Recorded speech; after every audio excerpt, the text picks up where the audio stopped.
Hello అండి, welcome to Telugu web Guru platform. Friends, ఈరోజు మనం ఒక కొత్త టెక్నాలజీ గురించి కాస్త నేర్చుకునే ప్రయత్నం చేద్దాం. సో సర్వర్లెస్ కంప్యూటింగ్ ఇప్పుడు క్లౌడ్లో చాలా ఎక్కువగా వినిపిస్తున్నటువంటి నేమ్ అనమాట ఇది. ఓకే, సో ఏంటి సర్వర్లెస్ కంప్యూటింగ్? అసలు పూర్తిగా సర్వర్లెస్ కంప్యూటింగ్ అంటే ఏంటో తెలియదు అనే వాళ్ళకి ఈ వీడియో అనేది మీకు ఒక కొత్త టెక్నాలజీ గురించి ఒక మంచి అవగాహన క్రియేట్ చేస్తుంది. That is for sure. Okay, right. So serverless computing అంటే ఏంటి అని అంటే, సో నేమ్లో సర్వర్లెస్ అని ఉంది కాబట్టి అక్కడ సర్వర్ ఉండదు అని మీనింగా అంటే కాదండి. సో సర్వర్లెస్ కంప్యూటింగ్ అంటే పూర్తిగా సర్వర్ లేకుండా మనం ఆపరేట్ చేయడమని కాదు. ఓకే, సో నేను చెప్తాను క్లియర్గా. అయితే ఈ సర్వర్లెస్ కంప్యూటింగ్ ఎక్కడ మనకి ఉపయోగపడుతుంది ఏంటి అంటే, ఇప్పుడు ఫర్ ఎగ్జాంపుల్ ఏదైనా ఒక అప్లికేషన్ ఉందనుకోండి. ఓకే, ఏదైనా ఒక అప్లికేషన్ ఉంది. ఇప్పుడు ఫర్ ఎగ్జాంపుల్ ఒక ఫ్లిప్కార్ట్, అమెజాన్ లాంటి వెబ్సైట్ తీసుకుందాం. ఓకే, సో అన్నిసార్లు ఆ అమెజాన్ కానీ ఫ్లిప్కార్ట్ కానీ యాప్స్ ఉన్నాయో అన్నిసార్లు ఒకే రకమైనటువంటి ట్రాఫిక్ ఉంటుందా? అన్నిసార్లు ఒకేసారి మిలియన్స్ ఆఫ్ యూజర్స్ యాక్సెస్ చేస్తారు, కరెక్టే. కానీ ఆఫర్ ఉన్న టైంలో చాలా ఎక్కువ మంది యాక్సెస్ చేస్తూ ఉంటారు. ఆఫర్ లేని టైంలో ఎవరో ఒక ప్రోడక్ట్ కావాల్సిన వాళ్ళు సెర్చ్ చేసుకొని కొంటూ ఉంటారు తప్పితే, సో ఆఫర్ ఉండే టైంలో ఏదైతే బిగ్ బిలియన్ డే సేలో లేకపోతే అమెజాన్ సేలో జరుగుతున్నప్పుడు ఎంత అయితే ట్రాఫిక్ ఉంటుందో, ఎంతమంది అయితే యాక్సెస్ చేస్తారో నార్మల్ డేస్లో అంతమంది యాక్సెస్ చేయరు కదా. ఓకే, సో ఎటువంటి అప్లికేషన్ మనం తీసుకున్నా కూడా ఆ యొక్క లోడ్స్ అనేవి వేరీ అవుతూ ఉంటాయి కదా. సో అటువంటి సందర్భంలో మనం కూడా ఒక మంచి ఆన్లైన్ ఒక వెబ్ యాప్ ఒకటి క్రియేట్ చేసామనుకుందాం, ఫ్లిప్కార్ట్, అమెజాన్ లాంటిది. ఓకే, సో క్రియేట్ చేసినప్పుడు మనం ఏం చేస్తాము అంటే అంతా కూడా మోనోలిథిక్ అప్లికేషన్స్ క్రియేట్ చేస్తూ ఉంటాం అనమాట. అంటే ఏంటంటే అంతా కూడా ఒకటే టెక్ స్టాక్. ఓకే, సో చేస్తే అంతా జావాలో చేసేయడం. సో యూజర్ ఇంటర్ఫేస్ లెవెల్ కానీ లేకపోతే సర్వీస్ లేయర్ కానీ లేకపోతే డేటా యాక్సెస్ లేయర్ కానీ, సో ఇదంతా కూడా ఒకే టెక్ స్టాక్ యూజ్ చేసి కంప్లీట్గా ఏదర్ జావానో లేకపోతే ఏదర్ పైథానో దానికి రిలేటెడ్ టెక్నాలజీస్ యూజ్ చేసి కంప్లీట్గా అప్లికేషన్ డెవలప్ చేసేసి అప్పుడు సో ఈ అప్లికేషన్ని నేను ఎక్కడ హోస్ట్ చేయాలి అని చెప్పి క్లౌడ్ కోసం చూస్తాం. ఆ క్లౌడ్ ఎన్విరాన్మెంట్లో మనకి AWS అని లేకపోతే Azure అని ఇలా డిఫరెంట్ క్లౌడ్ ఎన్విరాన్మెంట్స్ ఉన్నాయి. సో అక్కడికి వెళ్తాము, వెళ్ళి మనమే అక్కడ ముందు ఇన్ఫ్రాస్ట్రక్చర్ పర్చేజ్ చేస్తాం. అంటే ఏంటి, మనకి కావలసినటువంటి మన అప్లికేషన్ మనం క్లౌడ్లోకి తీసుకువెళ్ళాలి అంటే సో జనరల్గా ముందు మనము ఒక ఎస్టిమేషన్ ఉండాలి మన దగ్గర. అంటే మన అప్లికేషన్ రఫ్గా ఎంతమంది యాక్సెస్ చేయొచ్చు. ఓకే, సో దానికి ఎటువంటి సర్వర్ కావాలి, సో హార్డ్వేర్ ఏం సెలెక్ట్ చేసుకోవాలి, ఓఎస్ ఏది ఉంటే బెటరు, సో ప్రతిదీ కూడా ముందే మనము ఊహించుకోగలగాలి. ఊహించుకొని ఓకే, సో మనం అక్కడ క్లౌడ్ ఎన్విరాన్మెంట్కి వెళ్ళి అక్కడ మనకి కావలసినటువంటి ఆ ఇన్ఫ్రాస్ట్రక్చర్తో సర్వర్ని మనం పర్చేజ్ చేయాలి. సో పర్చేజ్ చేసి కొన్నిసార్లు ఏం చేస్తామంటే మనము దాన్ని ఎస్టిమేట్ చేయలేమన్నమాట. కరెక్ట్గా చేయకపోవడం వల్ల కొన్నిసార్లు ఏం చేస్తారంటే కొంతమంది, ఓకే సో నేను కావాలంటే ఎక్కువ పే చేసుకుంటా కానీ నా వ్యూవర్ మాత్రం, నా విజిటర్ మాత్రం బాధపడకూడదు, అతనికి ప్రాబ్లం అవ్వకూడదని ముందే అవసరం లేని దానికంటే ఎక్కువే ఊహించేసి, సో అనవసరంగా అప్ఫ్రంట్ అంటాం దాన్ని, అప్ఫ్రంట్ ముందే అంతా ఎక్కువ రిసోర్సెస్ని ముందే సెలెక్ట్ చేసుకొని దానికి తగ్గ సర్వర్ని పర్చేజ్ చేసేసి ఓకే, సో దానికి ముందే ఎక్కువ కాస్ట్లు, అప్ఫ్రంట్ కాస్ట్లు కూడా ఎక్కువ పే చేసేసి కొనేస్తూ ఉంటారు. సో దానివల్ల ఏమవుతుందంటే అంత లోడ్ ఉంటే పర్వాలేదు, మనం అంత కొన్నందుకు అంత పర్చేజ్ చేసినందుకు దానికి తగ్గ ఉపయోగం ఉంటుంది. కానీ అంత లోడ్ రాలేదనుకోండి నిజానికి, సో మనం ఎక్స్పెక్ట్ చేసినంత మంది విజిటర్స్ మన వెబ్సైట్కి రాలేదు, అంత ట్రాఫిక్ రాలేదనుకోండి, అప్పుడు అనవసరంగా మనం చాలా ఎక్కువ పే చేసిన వాళ్ళం అవుతాం. Okay, at the same time మన ఎస్టిమేషన్స్ కూడా రాంగ్ అవుతాయి. ఓకే, సో ఇటువంటి ఒక పరిస్థితుల్లో డెవలపర్కి చాలా బర్డెన్. ఏంటా బర్డెను? ఇతను అప్లికేషన్ డెవలప్ చేసుకోవడము ఇతని బాధ్యతే, దానితో పాటు సో ఎటువంటి సర్వర్ కావాలి, ఆ సర్వర్ ఇన్ఫ్రాస్ట్రక్చర్ ఏం కావాలి. ఓకే, అలాగే సో ముందే ఒకవేళ అప్ఫ్రంట్లో మనం దాన్ని రిజర్వ్ చేసుకొని పర్చేజ్ చేసేయాలి అనుకుంటే ఎంత రిజర్వ్ చేసుకొని పర్చేజ్ చేసుకోవాలి. ఓకే, సో ఒకవేళ మనం అప్ఫ్రంట్లో ముందు పే చేయలేదు కానీ for example so and so డేట్లో ఒక ఆఫర్ అనౌన్స్ చేశాము, సో మన ఎక్స్పెక్టేషన్ ఓకే ఆ టైంలో ఎక్కువ ట్రాఫిక్ ఉండొచ్చు, మళ్ళీ ఆ టైంకి వెళ్ళడం, అక్కడ రిసోర్సెస్ని ఎక్కువ మళ్ళీ పర్చేజ్ చేయడం, మళ్ళీ రిజర్వ్ చేసుకోవడం, సో ఇలా ఏంటవుతుందంటే స్కేలింగ్ చేసుకోవడం, ఇలా ఏంటవుతుందంటే డెవలపరు కేవలం తను ప్రోడక్ట్ డెవలప్మెంట్ మీదే కాన్సన్ట్రేట్ చేస్తాడా, లేకపోతే ఒక ఇన్ఫ్రాస్ట్రక్చర్ సెలక్షను, సర్వర్ మేనేజ్మెంటు, తర్వాత ఏదైతే మనకి ఈ అప్‌ఫ్రంట్ కాస్ట్‌లు ఇవన్నీ చూసుకోవడము, లేకపోతే స్కేలింగ్ కోసం కాన్సన్ట్రేట్ చేయడము ఇవన్నీ చూస్తాడా? ఓకే. సో నిజానికి డెవలపర్‌కి కేవలం డెవలప్మెంట్ మీదే కాన్సన్ట్రేట్ చేసి ఈ వర్కులన్నీ ఇంకా వేరే ఎవరైనా చూసుకుంటే బాగుంటుంది కదా. ఓకే. సో ఆ కాన్సెప్ట్‌తో వచ్చినదే సర్వర్లెస్ కంప్యూటింగ్ అన్నమాట. సో సర్వర్లెస్ కంప్యూటింగ్ అంటే సర్వర్ లేకపోవడం కాదు, కానీ సర్వర్ని మేనేజ్ చేయాల్సినటువంటి రెస్పాన్సిబిలిటీ డెవలపర్కి తప్పించేయడం. ఓకే. సో అంటే డెవలపర్ దృష్టిలో సర్వర్ లేనట్టే లెక్క. తను ఎప్పుడూ కూడా డెవలప్మెంట్ మీదే కాన్సన్ట్రేట్ చేస్తాడు. డెవలప్మెంట్ మీదే కాన్సన్ట్రేట్ చేసి దాన్ని క్లౌడ్ ఎన్విరాన్మెంట్కి అప్పచెప్పేస్తే క్లౌడ్ ఎన్విరాన్మెంటే ఆ క్లౌడ్ ప్రొవైడర్ ఎవరైతే ఉంటారో వాళ్ళే దీనికి తగ్గట్టుగా సర్వర్ ఏం కావాలి, ఎంత ఇన్ఫ్రాస్ట్రక్చర్ కావాలి, ఓకే ఇతని అప్లికేషన్కి రన్ అవ్వాలంటే ఏమి ఎన్విరాన్మెంట్ ప్రొవైడ్ చేయాలి, స్కేలింగ్ ఎలా చేసుకోవాలి, ఇదంతా కూడా క్లౌడ్ మేనేజ్మెంట్ ఎవరైతే ఇస్తున్నారో ఆ క్లౌడ్ ప్రొవైడర్ ఎవరైతే ఉన్నారో వాళ్ళు చూసుకున్నారనుకోండి. ఇప్పుడు యాజ్ ఎ డెవలపర్ నేనేమనుకుంటాను, ఓకే నేను అప్లికేషన్ డెవలప్ చేశాను, క్లౌడ్కి అప్ చెప్పాను, ఇంకా అక్కడ సర్వర్ ఉందా లేదా నాకు అనవసరం, అంతా ఆటోమేటిక్గా ఇంకా క్లౌడ్ ఎన్విరాన్మెంటే చూసుకుంటుంది. కాబట్టి నా దృష్టిలో సర్వర్ లేనట్టే, నేను సర్వర్ని మేనేజ్ చేయట్లేదు కాబట్టి నా దృష్టిలో నేను అప్లికేషన్ ఒకటే చూస్తున్నాను, నా దృష్టిలో సర్వర్ లేనట్టే లెక్క. అలా ఒక ఎజంప్షన్, ఒక వర్చువాలిటీ క్రియేట్ చేయడం తప్పితే సర్వర్ లేకుండా వర్క్ చేసేయమని కాదు. మీకు అర్థమైందా? సో సర్వర్లెస్ కంప్యూటింగ్ అనేది ఏం చెప్తుందయ్యా అంటే, so serverless computing is not about the absence of servers. So servers లేకుండా చేసేయడం కాదు దాని meaning. So it's about liberating developers from the burden of infrastructure, letting them focus on what truly matters, building and innovating. So డెవలపర్స్కి కేవలం వాళ్ళకి ఏంటి important, develop చేయడం, ఇన్నోవేటివ్గా వాటిని ఆలోచించడం, డెవలప్ చేయడం ఏదైతే ఉందో వాటి మీదే డెవలపర్ని కాన్సన్ట్రేట్ చేయిద్దాము. ఏదైతే ఇన్ఫ్రాస్ట్రక్చర్ మేనేజ్మెంట్ ఉందో, సో సర్వర్ సెలెక్ట్ చేసుకోవడం, ఇన్ఫ్రాస్ట్రక్చర్ మేనేజ్ చేసుకోవడం, ఈ బర్డెన్ అంతా ఉందో ఇదంతా కూడా డెవలపర్ ఇంకా చూసుకో అక్కర్లేదు. ఓకే. సో దాన్ని లిబరేట్ చేసేద్దాం డెవలపర్కి, అంటే దాన్ని డెవలపర్ నుండి తప్పించేద్దాం. ఆ బాధ్యత అంతా కూడా ఎవరైతే క్లౌడ్ ప్రొవైడర్ ఉన్నారో, క్లౌడ్ ఎన్విరాన్మెంట్ ప్రొవైడర్ ఉన్నారో వాళ్ళే చూసుకుంటారు. సో మనం అప్లికేషన్ ఇచ్చేస్తే ఆటోమేటిక్గా ఎస్టిమేట్ చేసి దానికి అప్పటికి ఎంత పర్ఫెక్ట్గా ఇవ్వాలి ఇన్ఫ్రాస్ట్రక్చర్ అనేది వాళ్ళే చూసుకుంటారు. ఎప్పుడైనా లోడ్ పెరుగుతున్నప్పుడు ఆటోమేటిక్గా స్కేలింగ్ వాళ్ళే చేసుకుంటారు. సో ప్రతిదీ కూడా వాళ్ళే చూసుకుంటారు. ఆ విధంగా మనకి క్రియేట్ అయినటువంటి ఒక టెక్నాలజీయే, మనకి ఇవ్వబడినటువంటి ఒక టెక్నాలజీయే సర్వర్లెస్ కంప్యూటింగ్ అని చెప్తున్నాను. Okay. So what is serverless computing? Serverless computing enables developers to build applications faster. Okay. So serverless కంప్యూటింగ్కి వెళ్ళడం వల్ల అప్లికేషన్స్ చాలా ఫాస్ట్గా మనం డెవలప్ చేయొచ్చు అనమాట. సో ఎలాగా, ఎందుకు నార్మల్ ఎన్విరాన్మెంట్కి సర్వర్లెస్ కంప్యూటింగ్కి ఎందుకు ఆ తేడా వచ్చింది, ఎలా ఇది మనకి బెటర్ అవుతుంది అంటే, it simply eliminating the need for them to manage the infrastructure. So main infrastructure management headache ఏదైతే ఉందో అదే డెవలపర్ టైం అంతా కూడా తినేస్తుంది. సో దాన్ని ఎలిమినేట్ చేసేస్తోంది సర్వర్లెస్ కంప్యూటింగ్.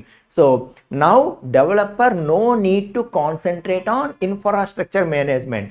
ఓకే. సో ఏదైతే తనకి ఇంపార్టెంటో, ప్రొడక్టివిటీ పెంచడానికి తను ఇన్నోవేటివ్గా ఆలోచించడం, డెవలప్ చేయడం అన్నది ఏదైతే ఇంపార్టెంట్ టాస్క్ ఉందో అదొక్కటి తను చేసుకుంటే చాలు. కాబట్టి ఆటోమేటిక్గా అప్లికేషన్స్ ఫాస్ట్గా డెవలప్ అవుతాయి, ప్రొడక్టివిటీ పెరుగుతుంది, అన్ని విధాలుగా కూడా సర్వర్లెస్ కంప్యూటింగ్ అనేది కంపెనీస్కి చాలా చాలా బెనిఫిట్ తీసుకొస్తుంది. కాబట్టి ఇప్పుడు ప్రతి కంపెనీ కూడా సర్వర్లెస్ కంప్యూటింగ్కి ఎన్విరాన్మెంట్ చేంజ్ చేయడానికి చూస్తూ ఉన్నాయి. మీకు అర్థమవుతుందా? సో ఈ సర్వర్లెస్ కంప్యూటింగ్ తాలూకా టైప్స్ మనం మాట్లాడితే, అంటే సర్వర్లెస్ కంప్యూటింగ్ సర్వీసెస్ అనేవి ఎలా మనకి వస్తాయి, ఎన్ని టైప్స్లో ప్రొవైడ్ చేస్తారు క్లౌడ్ ప్రొవైడర్స్ అని అంటే, సో మనకి టూ వేస్లో ఉంటుంది ఫ్రెండ్స్. అదేంటి అంటే ఫంక్షన్ యాజ్ ఎ సర్వీస్, అలాగే back end as a service. So function as a service అలాగే back end as a service అని చెప్పి మనకి టూ డిఫరెంట్ వేస్లో మనము ఈ సర్వర్లెస్ కంప్యూటింగ్ని వాటి యొక్క సర్వీసెస్ని మనం యూజ్ చేసుకోవచ్చు. So functions as a service ఎలా ఉంటుందంటే టోటల్ అప్లికేషన్ అంతా ఇంతకు ముందు మనం ఎలాగైతే మోనోలిథిక్ అప్లికేషన్ కంప్లీట్గా మొత్తం డెవలప్ చేసేసి దాన్ని క్లౌడ్లో పెట్టేయడం ఇలా చేసామో అంతా ఒక సింగిల్గా మనం మాడ్యూల్ లాగా తీసుకొచ్చి దాన్ని క్లౌడ్లో పెట్టేయడం ఏదైతే చేసామో అలా కాకుండా ఇప్పుడు ఫంక్షన్ యాజ్ ఎ సర్వీస్ ఏం చెప్తుంది అంటే సో నీ యొక్క అప్లికేషన్ని చిన్న పార్ట్స్ కిందకి డివైడ్ చేసేయి, చిన్న ఫంక్షన్స్ కిందకి డివైడ్ చేసేయి. సో డివైడ్ చేసేసి ఒకదానికి అసలు సంబంధం ఉండదన్నమాట. ఓకే, సో ఫర్ ఎగ్జాంపుల్ ఒక హాస్పిటల్ మేనేజ్మెంట్ ప్రాజెక్ట్ ఉందనుకోండి. Okay, so hospital management project ఇప్పుడు ఇంతకు ముందు అయితే కంప్లీట్గా మనకి patient management, doctor management, OPs, what ever it may be, so వాళ్ళ యొక్క టెస్ట్ రిపోర్ట్స్కి సంబంధించింది, పేమెంట్స్కి సంబంధించింది, ఎంప్లాయీస్కి సంబంధించిన హెచ్ఆర్స్, ఇవి అవి అన్నీ కలిపి ఒకే దగ్గర మనం డెవలప్ చేసేసి దాన్ని సింగిల్ ప్రాజెక్ట్గా మనం ఇంతకు ముందు డిప్లాయ్ చేసేవాళ్ళం. ఇప్పుడు అలా ఉండదు అని చెప్తున్నాను అనమాట. ఇప్పుడు ఏంటంటే సో దాన్ని చిన్న పార్ట్స్ కిందకి డివైడ్ చేసేయడం. సో జస్ట్ ఒక పేషెంట్ వచ్చి జాయిన్ అవ్వడం కోసం ఒక సపరేట్ ఫంక్షన్.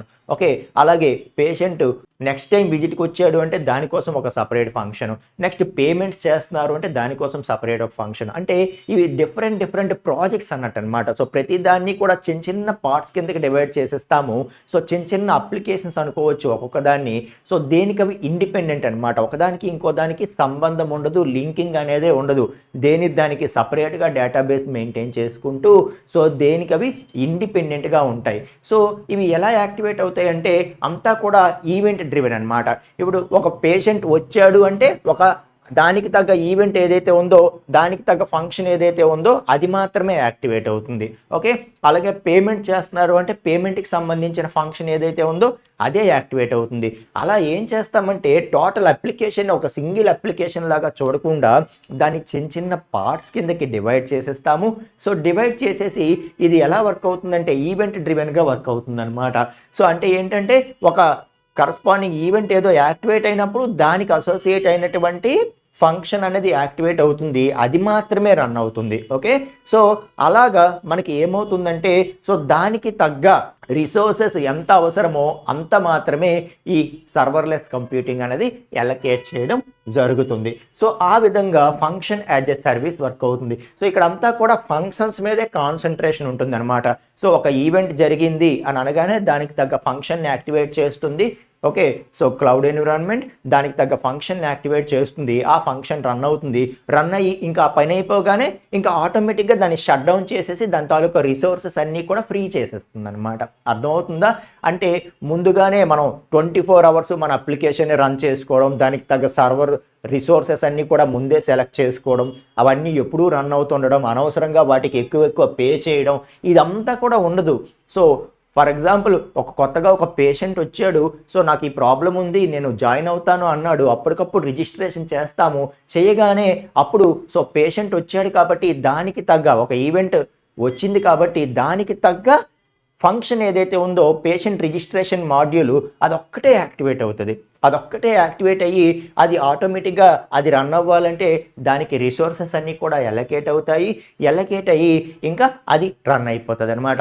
సో రన్ అయిపోయి పేషెంట్ రిజిస్ట్రేషన్ అయిపోయాడు, అయిపోగానే ఇంకా ఆ సర్వీస్ షట్ డౌన్ అయిపోద్ది. దానికి ఏవైతే రిసోర్సెస్ ఎలకేట్ చేయబడినాయో అవన్నీ కూడా ఫ్రీ అప్ అయిపోతాయి. తర్వాత మళ్ళీ ఆ పేషెంట్ పేమెంట్ సెక్షన్కి వెళ్ళాడు, అక్కడ పేమెంట్ చేస్తాను అన్నాడు, అనగానే అప్పుడు ఆటోమేటిక్గా మళ్ళీ పేమెంట్ మాడ్యూల్ ఒక్కటే యాక్టివేట్ అవుతుంది.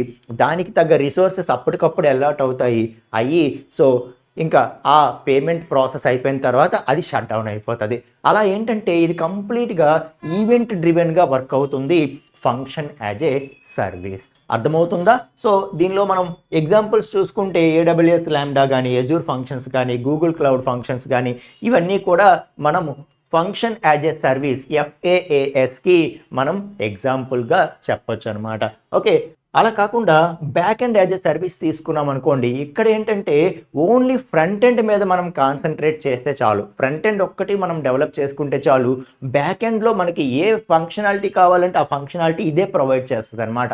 ఇప్పుడు డేటాబేసెస్ ఫంక్షనాలిటీ కావాలా, ఇదే ప్రొవైడ్ చేస్తుంది. అథెంటికేషన్ మాడ్యూల్ కావాలా, ఇదే ప్రొవైడ్ చేస్తుంది. స్టోరేజ్కి సంబంధించినవి కావాలా, ఇదే ప్రొవైడ్ చేస్తుంది. ఏపీఐస్ మనం డెవలప్ చేయాలనుకుంటున్నాం, వాటిని మేనేజ్ చేయాలనుకుంటున్నామా, ఇదే ప్రొవైడ్ చేస్తుంది. మీకు అర్థమవుతుందా? అంటే మనకి బ్యాక్ ఎండ్లో ఏమేమైతే డిఫరెంట్ మాడ్యూల్స్ ఉంటాయో అవన్నీ కూడా ఇందులో రెడీగా ఉంటాయి. ఓకే, సో మనం ఒక ఫ్రంట్ ఎండ్ డెవలప్ చేసుకొని నాకు ఈ బ్యాక్ ఎండ్ పలానా మాడ్యూల్ కావాలి అంటే ఆటోమేటిక్గా ఇది ప్రొవైడ్ చేస్తుంది అనమాట. ఓకే, సో మనం ఓన్లీ ఫ్రంట్ ఎండే డెవలప్ చేస్తాము, బ్యాక్ ఎండ్ని సర్వీసెస్గా యూజ్ చేసుకుంటాము అని అనుకున్నప్పుడు బిఐఏఎస్ ఎన్విరాన్మెంట్కి వెళ్తాము. లేదు అంటే నేనే మొత్తం డెవలప్ చేసుకుంటాను, డిఫరెంట్ ఫంక్షన్స్గా వీటిని ఇస్తాను, ఇచ్చి ఈవెంట్ డ్రివెన్లో నేను నా అప్లికేషన్ని రన్ చేసుకుంటాను అంటే ఎఫ్ఏఏఎస్ యూజ్ చేసుకుంటాం. మొత్తానికి ఈ 2 వేస్లో మనకి ఈ సర్వర్లెస్ కంప్యూటింగ్ అనేది వాటి యొక్క సర్వీసెస్ని ఇవ్వడం అనేది జరుగుతుందన్నమాట. ఓకే, సో మనం ఎఫ్ఏఏఎస్ తీసుకుంటే మనం ఇప్పుడు వింటున్నటువంటి మైక్రో సర్వీసెస్ ఏదైతే ఉందో, micro services environment is perfectly up for this FAAS. Okay, so total application మనం ఏం చేస్తాము, చిన్న చిన్న మైక్రో సర్వీసెస్గా డివైడ్ చేసేస్తాము. డివైడ్ చేసేసి ఇంకా ఏది కావాలంటే అది మాత్రమే రన్ చేస్తూ ఉంటాం కదా. సో ఆ విధంగా మనం చేయాలనుకుంటే ఈ ఎఫ్ఏఏఎస్ సర్వీస్కి వెళ్ళిపోవచ్చు అనమాట. ఓకే, లేదు నేను ఓన్లీ ఫ్రంట్ ఎండ్ మీదే కాన్సన్ట్రేట్ చేస్తాను, బ్యాక్ ఎండ్ నేనేం డెవలప్ చేయను, ఎగ్జిస్టింగ్ సర్వీస్ని యూజ్ చేసుకుంటాను అనుకుంటే బిఐఏఎస్కి వెళ్ళిపోయి ఓన్లీ మన ఫ్రంట్ ఎండ్ అక్కడ డెవలప్ చేసి బ్యాక్ ఎండ్ ఏమేమి కావాలో సెలెక్ట్ చేసుకుంటే మనకి ఆటోమేటిక్గా ఇంకా అప్లికేషన్ అనేది రన్ అయిపోతుంది. ఓకే, సో ఫీచర్ కంపారిజన్ తీసుకుంటే ఇంతకుముందు టోటల్ అప్లికేషన్ ఒకేసారి మనం డెవలప్ చేసి సింగిల్ టెక్ స్టాక్స్తో డెవలప్ చేసి దాన్ని ఒకే సింగిల్ అప్లికేషన్గా మనం క్లౌడ్లో హోస్ట్ చేసేవాళ్ళము.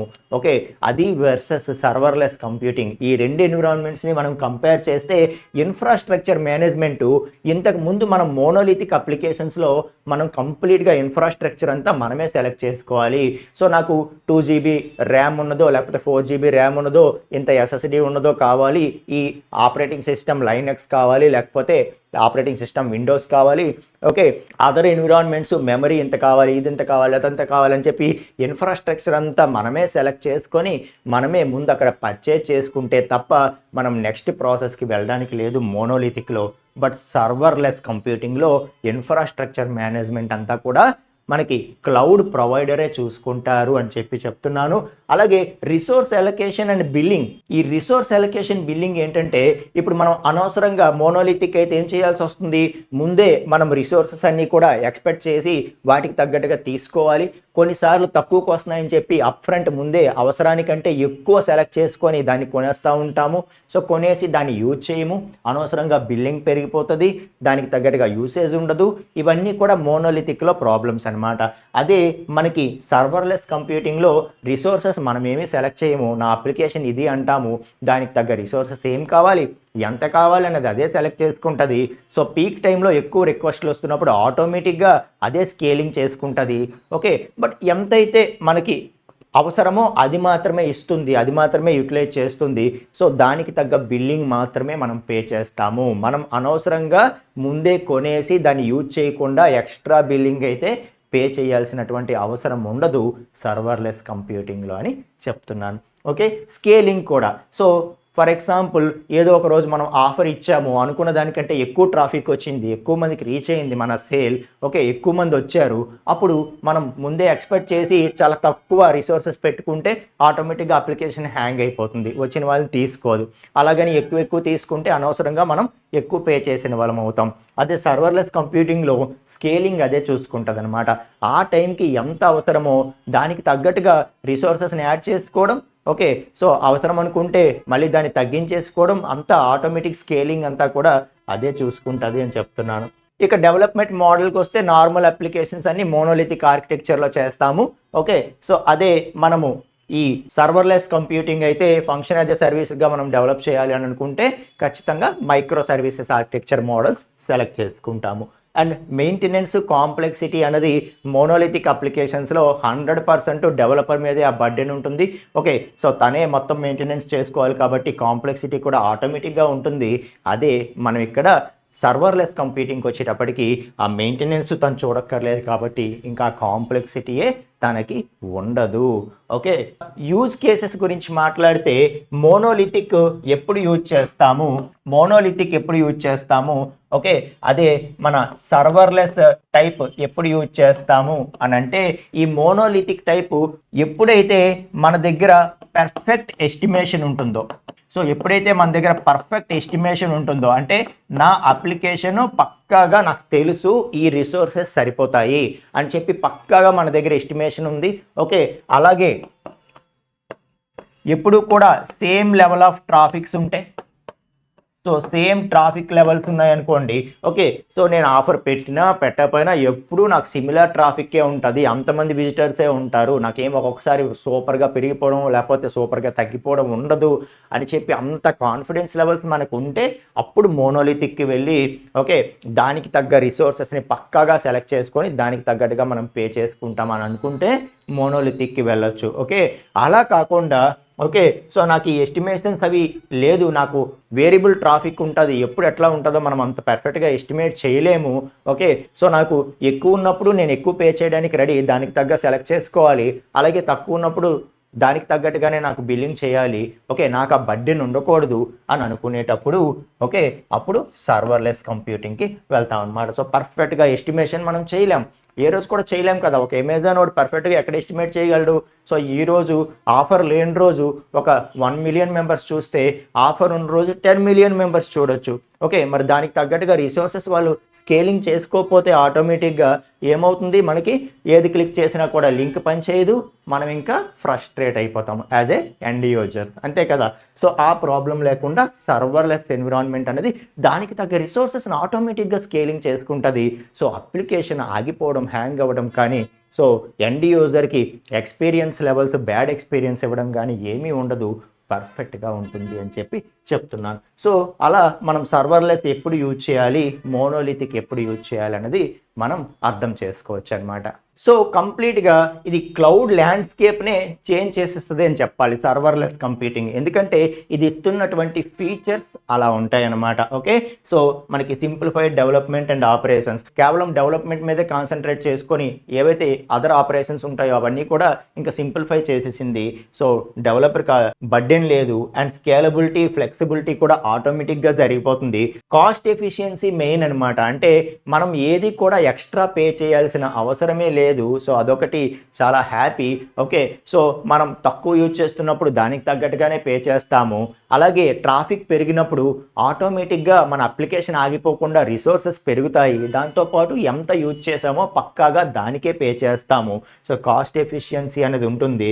ఓకే, అలాగే ఇంక్రీజ్డ్ డెవలపర్ ప్రొడక్టివిటీ, సో డెవలపర్కి ఎప్పుడైతే ఇన్ఫ్రాస్ట్రక్చర్ బర్డెన్ లేదో తను హ్యాపీగా ప్రోడక్ట్ డెవలప్ చేయడం మీదే కాన్సన్ట్రేట్ చేస్తాడు. సో ఇంకా ఎక్కువ డెవలప్ చేయగలుగుతాడు. ఈ ఇన్ఫ్రాస్ట్రక్చర్ మేనేజ్ చేసేటటువంటి టైం తీసుకొని అది ఇప్పుడు లేదు కాబట్టి ఆ టైంలో కూడా తను ఇంకా డెవలప్మెంట్ మీద కాన్సన్ట్రేట్ చేసి తన ప్రొడక్టివిటీ బాగా పెరుగుతుంది, ఆటోమేటిక్గా కంపెనీ బెనిఫిట్ అవుతుంది. Okay right, and resource utilisation కూడా పర్ఫెక్ట్గా ఉంటుంది. ముందే అప్ఫ్రంట్లో మనం ఏదో ఎక్స్ట్రా కొనేసి దానికి పే చేసేయడం అలా చేయాల్సిన పని లేదు, ఎంత అవసరమో ఆ రిసోర్సెస్ అప్పటికప్పుడు డైనమిక్గా సెలెక్ట్ చేయబడతాయి. Okay, and supporting for emerging technologies, so serverless computing అనేది ఇప్పుడు వస్తున్న ఏఐ కావచ్చు, ఐఓటీ కావచ్చు, వీటన్నిటికీ కూడా చాలా బాగా సపోర్ట్ చేస్తుంది కాబట్టి అడ్వాన్స్డ్ టెక్నాలజీస్ విషయంలో కూడా మన అప్లికేషన్స్ ఇంకా పర్ఫెక్ట్గా వర్క్ అవుతాయి కాబట్టి సర్వర్లెస్ కంప్యూటింగ్ అనేది ఎక్కువగా యూజ్ చేయడం అనేది, దీన్ని ప్రిఫర్ చేయడం అనేది జరుగుతుంది ఫ్రెండ్స్. ఓకే, సో మీకు దీని మీద ఒక అవగాహన అనేది వచ్చింది అనుకుంటున్నాను. సో సర్వర్లెస్ కంప్యూటింగ్ అంటే సర్వర్ లేకుండా మనం ఆపరేట్ చేయడం కాదు. సో సర్వర్ ఉంటుంది, కాకపోతే వాటి యొక్క ఇన్ఫ్రాస్ట్రక్చర్ మేనేజ్మెంట్ అంతా డెవలపర్కి బర్డెన్ లేకుండా క్లౌడ్ ప్రొవైడరే చూసుకుంటారు అని చెప్పాను. సో ఇది 2 వేస్లో మనకి ఉంటుంది అని చెప్పాను సర్వీసెస్. ఒకటి ఫంక్షన్ యాజ్ ఏ సర్వీస్, ఇంకోటి back end as a service. Function as a service అంటే టోటల్ అప్లికేషన్ మనమే డెవలప్ చేస్తాము, కాకపోతే చిన్న చిన్న పార్ట్స్ కిందకి డివైడ్ చేసేసి వాటిని చిన్న చిన్న ఫంక్షన్స్గా డెవలప్ చేస్తాము. ఒకదానికి సంబంధం లేకుండా ఇండిపెండెంట్గా ఉంటాయి. దేని డేటాబేస్ దానికి ఉంటుంది, దేనికి అవి ఇండిపెండెంట్గా ఉంటాయి. ఓకే, సో ఎప్పుడైతే ఒక ఈవెంట్ జనరేట్ అవుతుందో దానికి తగ్గ పర్టికులర్ ఫంక్షన్ అనేది ఆటోమేటిక్గా యాక్టివేట్ అవుతుంది. దానికి తగ్గట్టుగా రిసోర్సెస్ అప్పటికప్పుడు అలర్ట్ అయ్యి దాన్ని ఎగ్జిక్యూట్ చేసేసి మళ్ళీ దాన్ని షట్ డౌన్ చేసేస్తుంది అనమాట. సో పర్టికులర్గా ఏదైతే ఈవెంట్ జనరేట్ అవుతుందో దానికి తగ్గ మాడ్యూలే రన్ అవుతుంది, దానికి తగ్గ రిసోర్సెస్ యూజ్ అవుతాయి, వాటికి ఎంత అవసరమో అంత రిసోర్సెస్ యూజ్ అవుతాయి. ఓకే, అలా కాకుండా నేను ఓన్లీ ఫ్రంట్ ఎండే డెవలప్ చేసుకుంటాను, బ్యాక్ ఎండ్ నేను డెవలప్ చేయను, ఎగ్జిస్టింగ్ ఎన్విరాన్మెంట్ యూజ్ చేసుకుంటాను అని అనుకుంటే back end as a service BIASకి వెళ్ళొచ్చు. అక్కడ ఓన్లీ మనం ఫ్రంట్ ఎండ్ తీసుకొని బ్యాక్ ఎండ్లో మనకి ఏం కావాలో వాటన్నిటినీ కూడా మనం BIAS నుండి మనం సెలెక్ట్ చేసుకోవచ్చు. ఓకే, సో ఆ విధంగా ఉంటుంది అనుకున్నాము. అండ్ దీనివల్ల బెనిఫిట్స్ చూసాము. అండ్ దీని తాలూకా రిఫరెన్సెస్ వచ్చి మీకు ఓపెన్ సోర్స్ ఫర్ యూ అని చెప్పి ఒక మ్యాగజైన్ ఉంటుంది ఫ్రెండ్స్, అందులో మనము దీని గురించి నాలెడ్జ్ ఎక్స్ట్రాక్ట్ చేయడం జరిగింది. ఓకే, అలాగే మనకి మైక్రోసాఫ్ట్ ఎజూర్ వెబ్సైట్ ఉంటుంది, సో దాంట్ నుండి కూడా మనం తీసుకోవడం జరిగింది. ఓకే, సో మీరు కూడా మీకు వీలైనంత వరకు కూడా టెక్ మ్యాగజైన్స్ కానీ లేకపోతే టెక్ రిలేటెడ్ వెబ్సైట్స్ కానీ చూస్తూ ఉండండి. సో ఎప్పుడూ కంటిన్యూగా అప్గ్రేడ్ అవ్వడమే మన తాలూకా పని. మనం ఎంతగా అప్గ్రేడ్ అవుతుంటే మన కెరియర్ అనేది అంత బాగుంటుంది, మర్చిపోవద్దు. Okay, right friends. సో మరిన్ని యూస్ఫుల్ వీడియోస్ కోసం మన తెలుగు వెబ్ గురు ప్లాట్ఫామ్ ఫాలో అవ్వండి. ఓకే, సో మనం ఇన్స్టాగ్రామ్, యూట్యూబ్, ఫేస్బుక్ అన్నిట్లో కూడా ఉన్నాము. అండ్ మన వెబ్సైట్ వచ్చి teluguwebguru.in అండి. సో మనము మన తెలుగు వెబ్ గురు ప్లాట్ఫామ్ ద్వారా మనం తెలుగులో కోర్సెస్ బేసిక్ టు అడ్వాన్స్డ్ చాలా క్లియర్గా ఎక్స్ప్లెయిన్ చేస్తూ ఉంటాము. సో జావా ఫుల్ స్టాక్ కానీ, పైథాన్ ఫుల్ స్టాక్ కానీ, ఇంకా Java related, Python related courses, SQL కావచ్చు, C ప్రోగ్రామింగ్ కావచ్చు, ఇవన్నీ కూడా అందిస్తూ ఉంటాము. సో కేవలం మన కోర్సెస్ ఫాలో అయ్యి చాలామంది కెరియర్లో సక్సెస్ అయ్యారు ఫ్రెండ్స్. వాళ్ళందరివి మీరు ఇక్కడ సక్సెస్ స్నాప్స్ చూడొచ్చు. వీటి యొక్క డెమో వీడియోస్ చూడాలి అని అనుకున్నా కూడా మన యూట్యూబ్ ఛానల్ తెలుగు వెబ్ గురు ఛానల్లో ప్లేలిస్ట్స్కి కనుక వెళితే అక్కడ ప్రతి కోర్స్ది కూడా 30 to 40% మనం ఫ్రీగానే ఉంచాము, మీరు చూడొచ్చు. నచ్చితే కనుక మీరు మన వెబ్సైట్ నుండి కోర్సెస్ని పర్చేజ్ చేసుకోవచ్చు. ఓకే, అన్నీ కూడా recorded courses, life time access ఉంటుంది మీకు. ఓకే, 100% డౌట్ క్లారిఫికేషన్ ఉంటుంది. నా పర్సనల్ మొబైల్ నెంబర్ మీకు ఇవ్వబడుతుంది, మీరు నాకు కంటిన్యూగా టచ్లో ఉండొచ్చు అనమాట. Okay, right. అండ్ మన ఇన్స్టాగ్రామ్ పేజ్ కూడా ఉంది. ఓకే, సో ఇందులో మనం డిఫరెంట్ కంటెంట్ ఇస్తూ ఉంటాము, యూస్ఫుల్ కంటెంట్. మీరు మన ఇన్స్టాగ్రామ్ ప్రొఫైల్ ఫాలో అయినా కూడా మీకు రెగ్యులర్ అప్డేట్స్ అనేవి వస్తాయి. ఓకే, టెక్నాలజీ పరంగా. అండ్ అలాగే రీసెంట్గా మనము free Telugu live coding classes start చేశాము. అంటే కోడింగ్ ఓన్గా ఎలా ఆలోచించాలి, ఎలా డెవలప్ చేసుకోవాలి అనేది తెలియని వాళ్ళ కోసం. సో బేసిక్ 0 లెవెల్ నుండి స్టార్ట్ చేసి ఎవ్రీ సాటర్డే మనం ఫ్రీగా కోడింగ్ క్లాసెస్ చెప్తున్నాము. ఓకే, ఎవరైతే మిస్ అయ్యారో వాళ్ళ కోసం ఈ ప్లేలిస్ట్లో అయిపోయిన సెషన్స్ అన్నీ కూడా పెట్టాము. ఇవి మీరు వినేసి నెక్స్ట్ వీక్ నుండి మన సెషన్స్కి మీరు మన ఛానల్లో లైవ్లోకి మీరు వచ్చేయచ్చు అనమాట. ఓకే, సో మీరు ఫ్రీ కోడింగ్ సెషన్స్ వినాలి అనుకున్నా సరే ఇక్కడ ఒకసారి వినే ప్రయత్నం చేయండి. సో అది ఫ్రెండ్స్, మనం ఇంకా మరిన్ని యూస్ఫుల్ వీడియోస్తో కలుసుకుందాం. ఈ వీడియో మీకు నచ్చింది అనుకుంటే మీరు ఒక లైక్ చేయండి. అలాగే మీకు మన ఛానల్ యూజ్ అవుతుంది అనుకుంటే సబ్స్క్రైబ్ చేయండి ఫ్రెండ్స్. అండ్ ఈ వీడియోని మీ ఫ్రెండ్స్ ఎవరికైనా యూజ్ అవుతుంది అనుకుంటే వాళ్ళతో షేర్ చేయండి. ఓకేనా? సో ఏదైనా సరే బెస్ట్ థింగ్ మనకి దొరికినప్పుడు, అది మనకి ఎంతో కొంత నాలెడ్జ్ ఇచ్చింది అనుకున్నప్పుడు, సో దాన్ని ఇంకొంతమందికి తీసుకువెళ్తే అది ఎంతోమందికి ఉపయోగపడుతుందని. ఓకేనా? రైట్ ఫ్రెండ్స్, సో నెక్స్ట్ క్లాసెస్లో మరిన్ని యూజ్ఫుల్ సెషన్స్తో మనం కలుసుకుందామండి. Thank you.